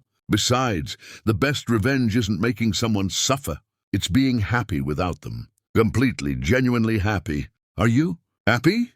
Kelly thought about Josh waiting at home, about her thriving business, about Daniel becoming a man she was proud of, about Tuesday dinners and Saturday sculpture classes and all the small moments that added up to a life. Yes, I'm happy. Not perfection happy, not performance happy, just real happy, boring happy, the kind that lasts. They drove away, leaving the house to its ghosts and Benjamin to his emptiness. In the rearview mirror, Kelly saw him standing in the doorway, small and alone, surrounded by the ruins of what he'd built and destroyed, an empire of ash. That night, Kelly came home to find Josh cooking while music played. Not background noise, but present deliberate joy. He danced a little as he stirred something that smelled like comfort. How was it? Final, she said, wrapping her arms around him from behind. Completely, peacefully final. And Benjamin is exactly where his choices led him. Alone in an empty house he can't afford, understanding too late what he destroyed. Josh turned in her arms. That must have been satisfying. You know what? It wasn't. It was just sad, like watching someone realize they've been digging their own grave and can't climb out. She pressed her face against his chest. I'm just grateful I got out. That I found you.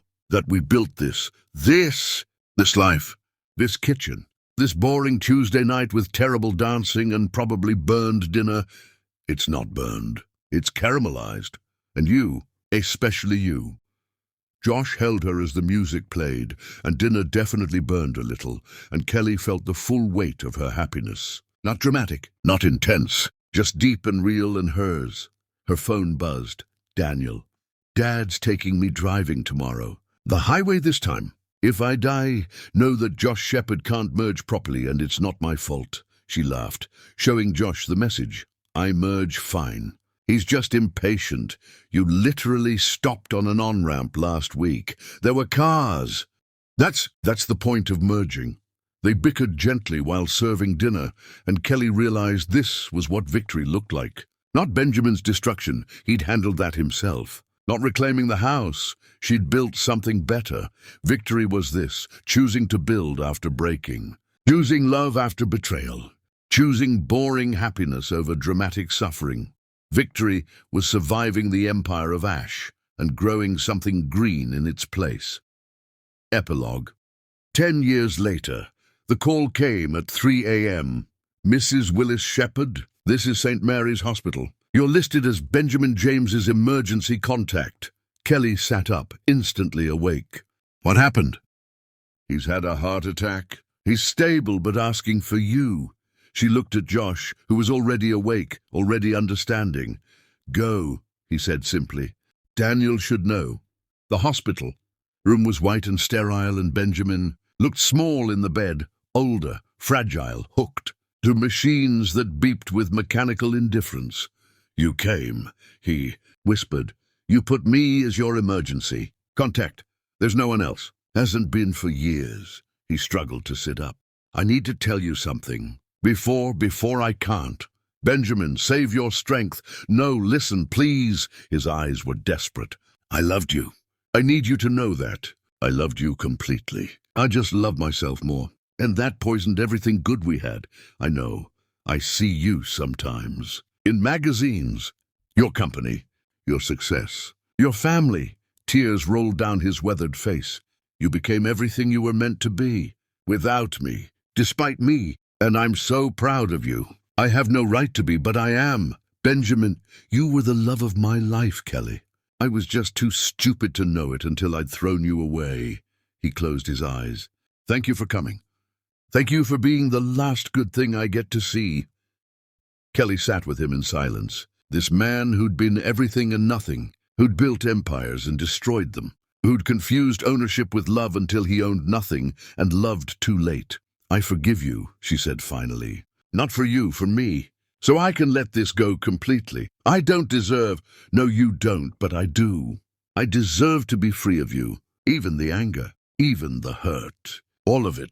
Daniel appeared in the doorway. Tall, successful, married now with a child of his own. He looked at Benjamin with eyes that held no anger, just distance. Daniel, you came. Mom asked me to. Your daughter. I saw the announcement. She's beautiful. She is. She has Mom's eyes. And Josh's patience. The exclusion was deliberate, but not cruel. Just fact. Benjamin had no part in this grandchild's life. No claim to this continuation of family. I'm glad you're happy, Benjamin said. Both of you. That's all I wanted to say. That, and I'm sorry. I'm so deeply sorry for everything I took from you. They stayed until he fell asleep. In the hallway, Daniel took his mother's hand. You okay? Yeah, it's just he's so alone. He did it to himself, but still. That's the price of treating people as disposable. Eventually you run out of people. They walked out together into morning light. The world continued. Traffic flowed. People lived their small, important lives. Mom, what Josh and I have, the way he's been my dad, that's real, right? That's what love looks like? Yes, baby. That's exactly what love looks like. Showing up, staying present, building instead of performing. Then I did okay. We did okay. Despite him. Not despite him. Because of us. Because we chose to be more than what happened to us. They drove home to their real lives, leaving Benjamin to his medical machinery and his regrets. He would recover this time, would live another few years in his small apartment with his small life, understanding finally what small really meant.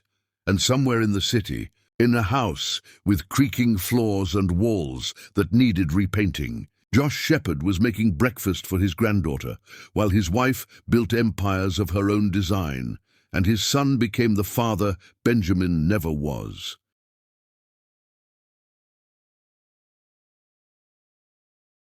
The empire of ash had blown away on wind.